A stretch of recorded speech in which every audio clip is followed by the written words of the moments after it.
I'm here with James Connolly from Darktrace. He's been one of our panellists today at the Security Middle East Conference.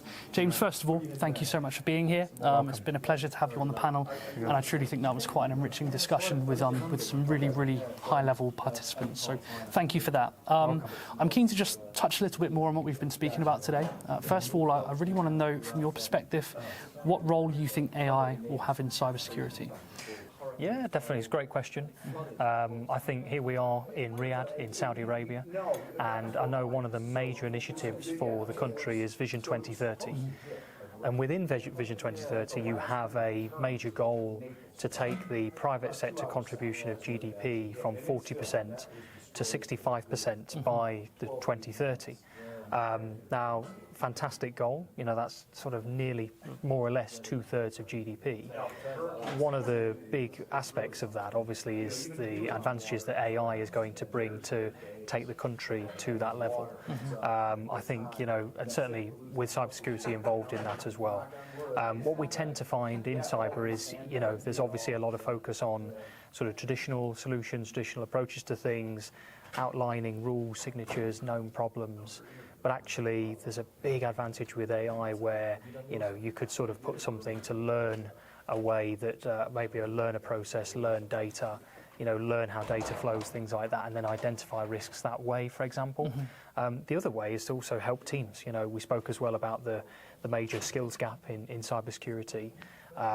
Certainly what I've seen is that AI can basically take a lot of data, a lot of alerts, and summarize that down to a human security team so they can see the risks a lot quicker and react to those a lot faster as well. Definitely. And like you say, it's a huge topic at the moment. Here at the conference, here in Saudi Arabia, even in our magazine, so many of the key features at the moment focus around AI, and it's almost as though we're going to be facing you know, a war of artificial intelligence, both in the physical and cybersecurity realm. Another real hot topic for us today was the talent gap, the skills gap. What I want to know is just your thoughts on the skills gap in cybersecurity, not just in the Middle East, but in Saudi Arabia more specifically as well.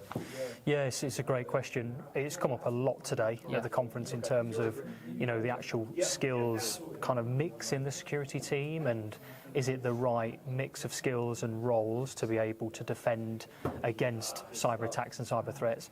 There is, we know, not only in the Middle East but globally, there's a big skills gap in cybersecurity. There's just not enough skills and enough roles out there to help protect organisations, and that also is in the vendors, the service providers and things like that. I think one of the big pieces of advice I would say is to be very clear on the actual roles that you want in the team, and then the actual responsibilities off of that as well. One of the areas that, you know, I have experience in is deploying OT and IT projects. And what we tend to find is in the kind of, you see a big blend of experience and roles, you know, and one of the things is to be clear on, if you want to be secure in both those areas, it might be worth looking at a role to cover both of those, both at a leadership position and at a managerial position, to really help drive projects and reduce cyber risk, really. And that's a really big aspect. So in summary, I'd say that being clear on the roles, being clear on the team, but also the responsibilities as well, you know, and exactly what, you know, people want and what organisations want.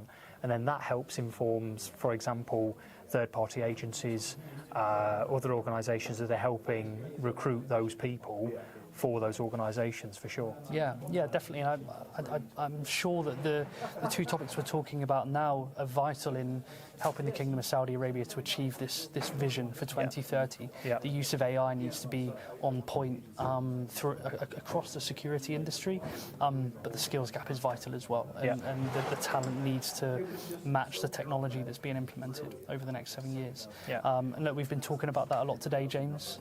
From your perspective as well, how important are events like this? What does Security Middle East bring to the region by hosting a conference here in Riyadh?